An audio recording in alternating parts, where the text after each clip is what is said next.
എല്ലാവർക്കും സാദര പ്രണാമങ്ങൾ. 91ാമത് ശിവഗിരി തീർത്ഥാടന മഹാമഹം ഈ വർഷം ഡിസംബർ 15 ആരംഭിച്ച് ജനുവരി മാസം 5 തീയതി പര്യവസാനിക്കുന്നു. ഡിസംബർ മാസം 15 തീയതി പ്രഭാഷണ പരമ്പരകളുടെ ഉദ്ഘാടനം നടക്കും.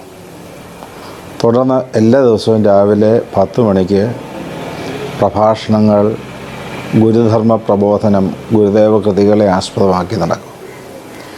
ഡിസംബർ മാസം 21 തീയതി പാരമ്പര്യ വൈദ്യ സമ്മേളനമുണ്ട്. 22 മുതൽ 25 വരെ ദിവസവും രാവിലെ 9 മുതൽ വൈകുന്നേരം 5 മണി വരെ സച്ചിദാനന്ദ സ്വാമി നയിക്കുന്ന ശ്രീനാരായണ ദിവ്യ പ്രബോധനവും ധ്യാനവും നടക്കും.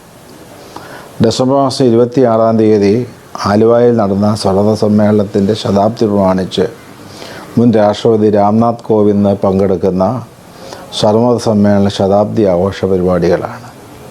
27 തീയതി ഗുരുധർമ്മ പ്രചരണ സഭയുടെ സമ്മേളനം, മാതൃ യുവജന സംഗമം രാവിലെ മുതൽ സായം സന്ധ്യ വരെ ഉണ്ടാകും.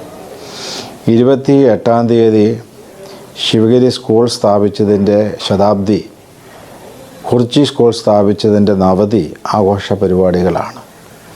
29 തീയതി മഹാകവി കുമാരനാശാൻ പല്ലനയിൽ ദേഹവിയോഗം ചെയ്തതിൻ്റെ ശതാബ്ദിയും അതിനോട് അനുബന്ധമായി ശിവഗിരി തീർത്ഥാടനത്തിൻ്റെ ഭാഗമായി നടന്ന സാഹിത്യ കലാമത്സര പരിപാടികളിൽ വിജയികളായ കുട്ടികൾക്ക് സമ്മാനങ്ങളും നൽകുന്നുണ്ട്.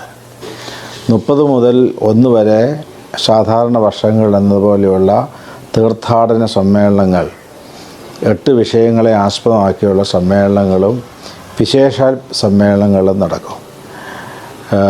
ശിവഗിരി തീർത്ഥാടന പദയാത്രകൾ ഇപ്രാവശ്യം 3 എണ്ണമാണ്.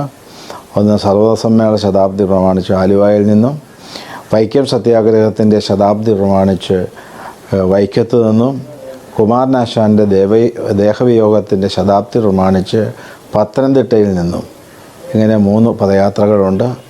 കൂടാതെ 100-ലധികം പദയാത്രകൾ കേരളത്തിൻ്റെ വിവിധ ഭാഗങ്ങളിൽ നിന്നും ശിവഗിരിയിൽ എത്തിച്ചേരുന്നുണ്ട്.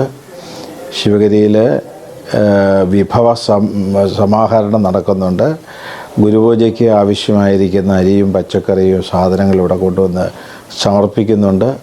എല്ലാ കാര്യങ്ങളിലും മുഴുവൻ ഭക്തജനങ്ങളുടെയും എല്ലാവിധമായ സഹായ സഹകരണങ്ങളും ശ്രദ്ധയും ഉണ്ടാകണമെന്ന് ശിവഗിരി മഠത്തിൻ്റെ പേരിൽ അഭ്യർത്ഥിച്ചു കൊള്ളുന്നു. നമോ ഭാഗം.